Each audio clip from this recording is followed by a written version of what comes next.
A dictator's shadow is always marked not only by blood and fear, but also by mystery, extravagance, and contradictions that refuse to die with him.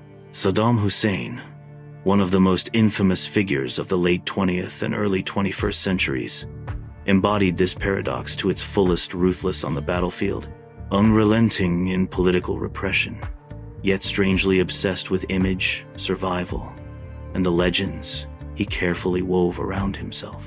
Welcome to the letter room, where forgotten letters and unheard voices reveal the hidden hearts of history. Today we turn our attention to a man whose very name has become synonymous with both tyranny and intrigue. Saddam Hussein, the iron-fisted ruler of Iraq for more than 2 decades, left behind a trail of war, brutality, and suffering. His reign oversaw some of the bloodiest conflicts of modern times: the Iran-Iraq War, the invasion of Kuwait and the Gulf War, and finally the 2003 U.S. Saddam-led invasion that toppled him. Yet Saddam was not only a dictator, he was a symbol riddled with contradictions, a man who cultivated myths as carefully as he wielded violence.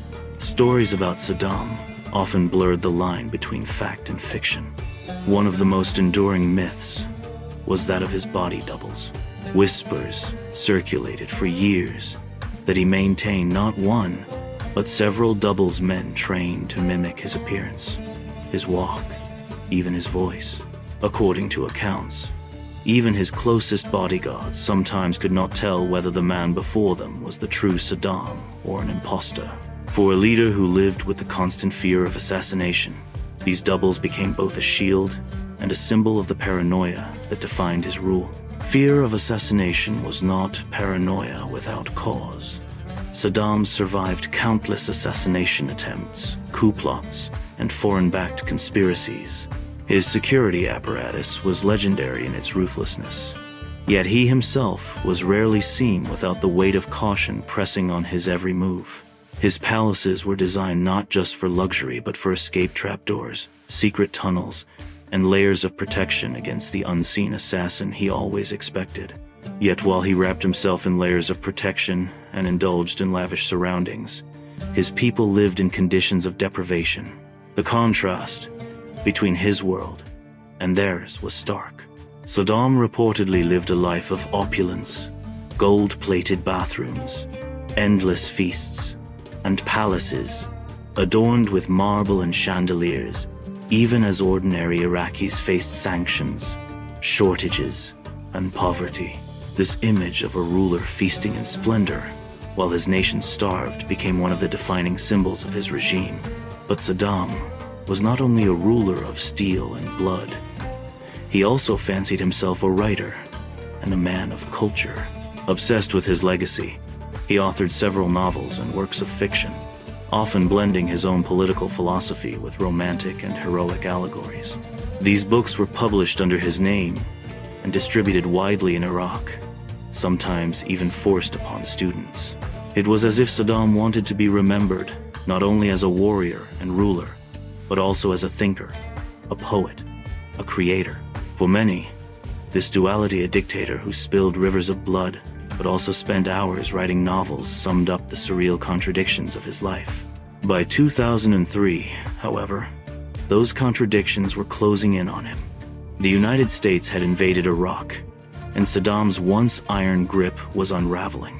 Baghdad was falling, his army was retreating, and his regime was collapsing under the weight of international pressure and domestic despair.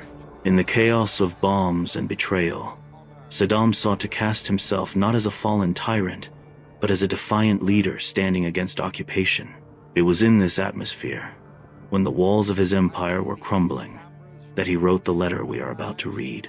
Addressed to the people of Baghdad and all Iraqis, Saddam's words in 2003 were an attempt to project defiance, unity, and resistance.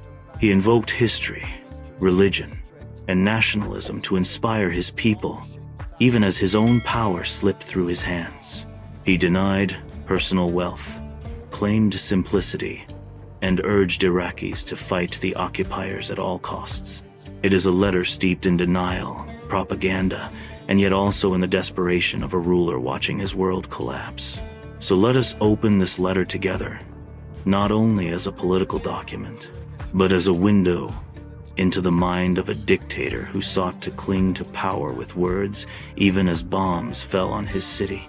Behind its rhetoric lies the final voice of a man whose reign reshaped Iraq and scarred generations.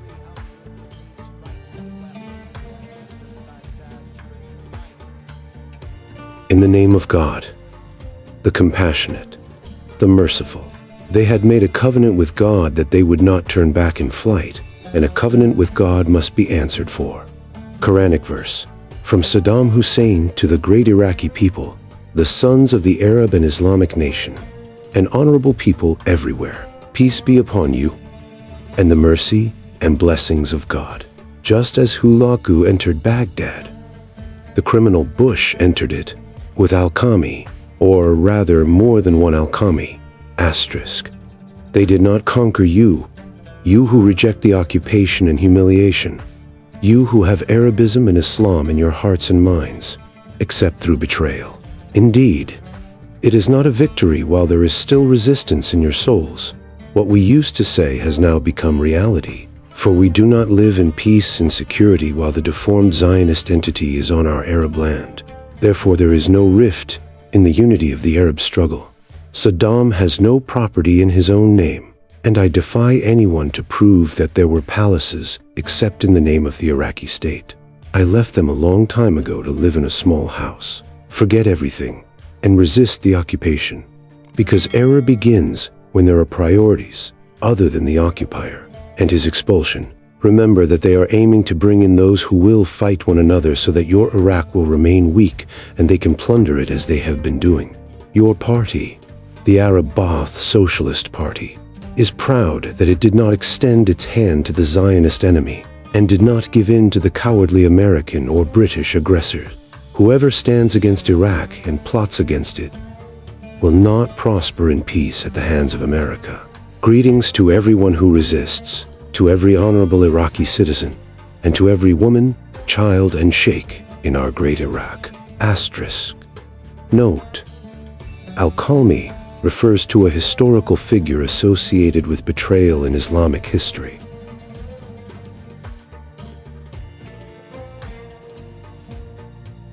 Can you imagine that the man who wrote this letter was said to have his blood drawn for more than 2 years, so that calligraphers could use it to transcribe an entire Quran?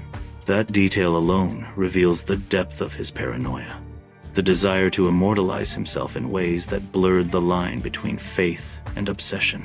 For Saddam, legacy was not just about power. It was about creating symbols so extreme that they would live far beyond his own body. The so-called Blood Quran stands as one of the strangest, most macabre artifacts associated with him, embodying both his fear of mortality and his relentless need to be remembered. And yet, in the same breath, Saddam could be a man of indulgences and pop culture. One of his favorite films, according to reports, was The Godfather. He was captivated by the figure of Don Corleone, the cinematic mafia patriarch, who ruled through fear, loyalty, and a carefully curated aura of power. Saddam reportedly screened the film multiple times, finding in its story of family, betrayal, and control a mirror of his own world. The parallels between a mafia don and a Middle Eastern dictator were not lost on him. In fact, he seemed to embrace the comparison, even borrowing mannerisms and phrases to model his own image of authority. Saddam's eccentricities extended far beyond cinema. His personal habits became the stuff of legend, sometimes grotesque, sometimes bizarre. He was said to have a fascination with writing fiction, producing novels filled with allegories of love, war, and loyalty that doubled as veiled propaganda.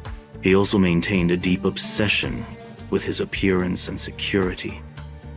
Multiple wardrobes of tailored suits, carefully dyed hair, and a rotating schedule of residences to keep would-be assassins guessing. He dined lavishly while his country struggled under sanctions, and he trusted almost no one, surrounding himself with layers of guards, relatives, and supposed doubles. These quirks painted a picture, not just of a tyrant, but of a man consumed by image and fear. After 2003, Saddam's myth unraveled.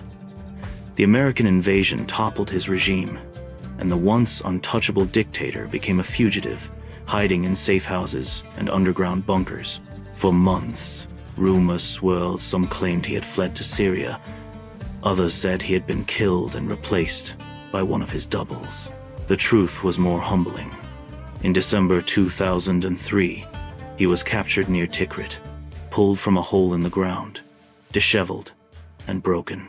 Images of his capture shocked the world, contrasting sharply with the grandiose figure he had tried to project for decades. His trial and execution brought yet another layer of controversy. Some saw it as justice finally delivered to a man who had terrorized his people and waged disastrous wars. Others saw the trial as flawed, a political spectacle rushed by the occupying forces. The grainy footage of his hanging in December 2006 sparked debate across the globe. Was this the fitting end of a tyrant, or a brutal act that deepened the cycle of violence? To this day, the moment remains one of the most polarizing in modern history. And how is Saddam remembered now, 2 decades later? For many Iraqis, he is the face of repression, the architect of mass graves, chemical attacks, and decades of suffering. For others, his rule has taken on a strangely nostalgic quality, remembered as a time of order before the chaos that followed the US invasion. Globally, his name is invoked as a cautionary tale, a reminder of how absolute power breeds paranoia, cruelty, and self-destruction. His blood-written Quran, his palaces, his doubles, his novels, and his violent end all form a portrait of a man who was never just one thing, but a contradiction at every level. So what do you think? Was Saddam Hussein simply a ruthless dictator? Or was he also a man consumed by fears and insecurities that made him strangely human? Do you see him as a monster, a cautionary figure, or a symbol of how power distorts everything it touches? Let me know your thoughts in the comments. I'm genuinely curious how his story resonates with you. And if you found this journey into the hidden letters and contradictions of Saddam Hussein compelling, don't forget to hit the like button, subscribe to the Letter Room, and ring the bell so you won't miss our next exploration. Maybe next time, we'll uncover another secret letter from history, one that, like Saddam's, forces us to ask hard questions about power, humanity, and the fragile line between the two.